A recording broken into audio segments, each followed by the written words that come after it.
What's up, guys? Rick with 7Heaven.org. I'm here in San Antonio at the White Rabbit with Justin and Trent from After the Burial. And Anthony.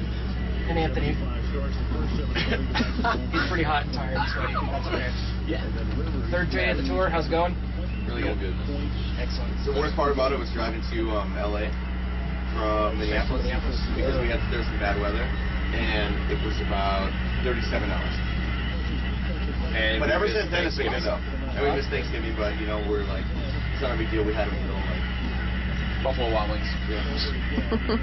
So it's going good now. Good way to start today. How does In Dreams compare to Rare Form Forging for yourself? What you say? I think that it's just a lot of those riffs are from the same like period of time. Some of the demos that were from Forging when I'm Forging, some of the Forging demos went on Rare Form, and like all the albums, like if anything, it's just like a chronicle of time, and like it's just kind of like when are we going to decide to throw these riffs together and make them into songs? Trent and I have been writing a lot of stuff for a really long time, and I think that if you were to compare the other two, I would just say it's a natural transition of time and like where we are in that particular like I don't know. I don't want to say the word time too much, but you know what I mean. Times. I know, that's why I don't want to say it again. So, gotcha. Let's talk some gear real quick. What's your first guitar and amp that you had? My first. You want to go first? Sure. Mine was a Epiphone Les Paul Jr. That was my guitar. My first amp was a great GX15. I still have both of them. That one. That's in that video. Actually, it's in the video. It's the one that I'm jamming in the bathroom. And I actually had a Dot grunge pedal that I put in front of it, so I had a little bit of distortion, so I could play the cleans and then keep on distortion. So I go along with like Metallica. Yeah, I eventually got up to the metal zone, but I was poor, so I had my first guitar was a garage sale. I found a classical guitar at a garage sale. I put steel strings on it, and the action was probably about a good ½ inch high.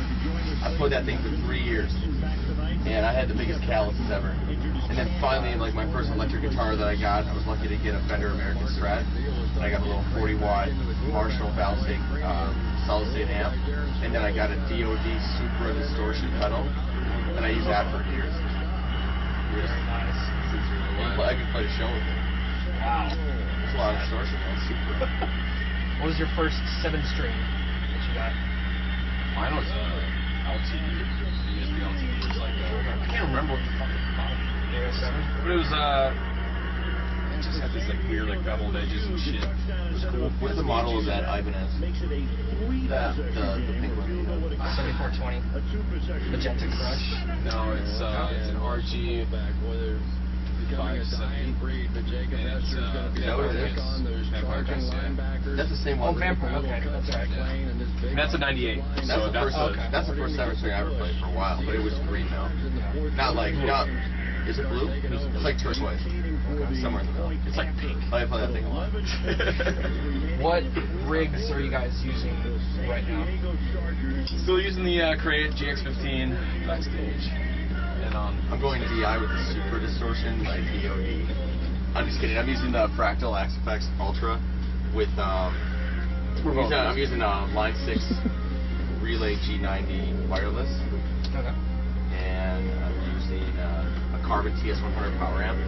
And I'm running that stereo, and I'm splitting my signals. And the signal I go to front of house with is has a cabinet impulse on it, and I have like my whole rig on there, and then I have to split to a separate one, which is going to my power amp. And basically, we run mics most of the night, but it's mainly there for me to have my own monitor facing my cabinet.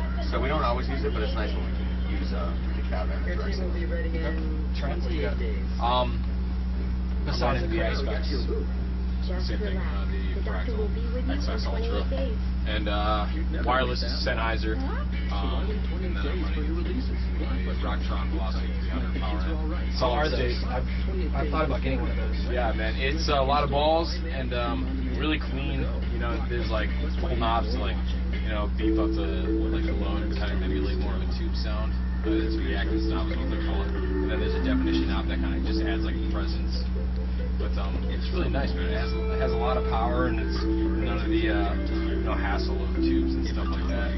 So that and yeah, man, it's just doing the same thing, running DI, and then trying to blend as much as possible when it's available. The mic cab, we use orange cabs, the PVC 240s, 12 or 16 ohms, 12-inch speakers, they're really sound. So same deal.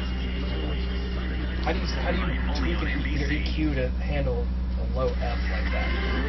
A lot of it's in the pickup, I think. After trying a couple different pickups, I've noticed like it really takes a special kind of pickup to have that low end response. But it also does take a little bit of EQ. Any advice I give to anybody is don't take out too many mids, because there's definitely some essential mids that you need, especially for the lowest tuning, to really get comfortable and sit and cut in a mix. Because then it gets to a certain point where it's like, well, what's the bass going to do? You know what I mean? So it's like you really have to work around the bass. And there are certain ways to do that, and a lot of that has to do with just working with the bass player. Like listen to his sound and like make the necessary adjustments, because easily when you're dealing with like this low of an extended range like guitar, we could boost the low end and would actually start to have a lot of the same frequencies that the bass has. And that's kind of the territory we don't want to get into. We want to try to like make sure there's a good balance. So the EQing is difficult, but with a little bit of tweaking and experience, it's definitely something that's achievable. I use actually a high pass filter right before the amp block in the X-Specs, and that really tightens up that low end. It takes out the muddiness that is just inherent with any like thing that's too low, any sort of like low tunings, thick strings, what have you. From like the high pass down. Yeah, well, I'm not gonna tell exactly what I have. We're talking about this. I'm not gonna do that. But it's like a high pass filter will definitely like it just kind of weans it off a little bit so you can boost it on the amp, and then it'll be there, but it won't be muddy. It'll be a lot of really cutting frequencies that'll maintain that low end tightness, so that it's not very has a good timbre at the low end without being too harsh or abrasive. Any bands that you haven't toured with that you like to go on the road with? 25 of our Campbell's Turkey Soups. Pantera, Metallica, Meshuggah, Machine Head, Dream Theater, maybe like fucking Trent, Colonel Todd. Prince would be sick. Minnesota boys. Man.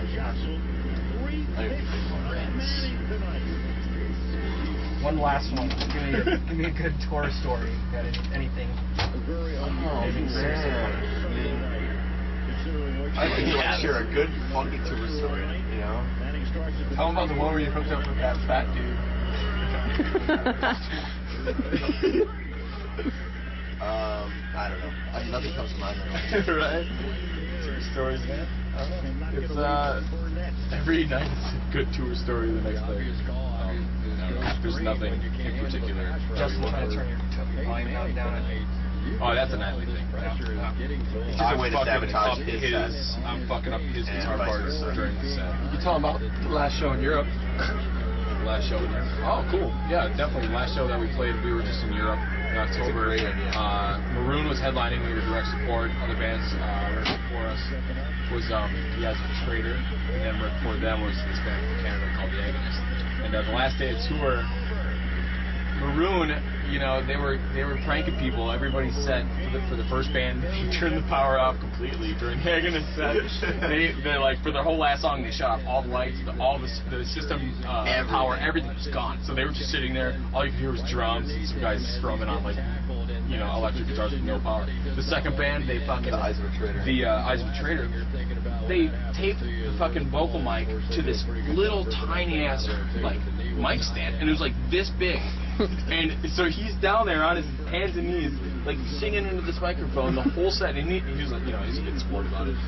Keep in mind, the audience the whole time had no idea why this is happening. They didn't know that it was our last show. They didn't know it was the last show, and they didn't know that like the bands are like having fun and like kind of trying to mess it up. And they're like, in their minds, they're probably thinking like, what's going on with this tool package? They're like, are we getting our money's worth? No, that's bad. Well, maybe. So like, the whole time we're like, oh fuck, like what are they gonna do to us? We're sitting here in total utter suspense, like oh my god, like it's gonna come, we're gonna get like a brick thrown at us. I thought it was I was like picturing the worst I'm waiting for like situation. all the stacks just to come down or something like that. And then what they ended up doing was waiting until the last song, and they all ran on stage and they started taking Dan Carl's cymbals off one by one. Taking his drum set apart. Taking his drum set completely apart. So we're sitting up there playing. So and we're shit, playing. and he's like losing a cymbal at a time, and you can hear it because he's like on a cymbal, and then they'll be like taking it off, and he's trying to hit their hand and shit.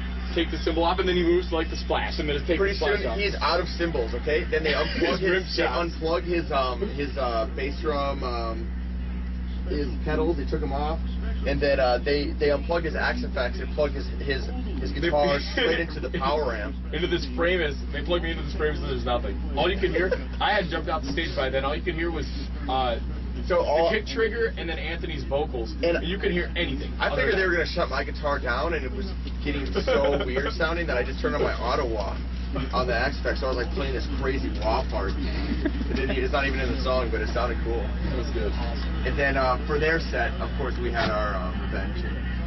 We decided to wait for their like the second to last song, and all the bands came out. We just TP'd them. Like 600 audience from everywhere, and they were just covered in toilet paper. So that was a really fun conclusion to that tour. Very nice. Absolutely. Anything you guys want to throw out real quick before we finish? Go buy the new album. Go buy it in Dreams. Since Dreams near you can get it on another iTunes. tour coming up like real soon. And If you have any extra money, announced. We're going to be on tour in February as I lay down. So mid-February to March, it's been announced. They haven't solidified a lineup yet, but it's definitely out there in the press. So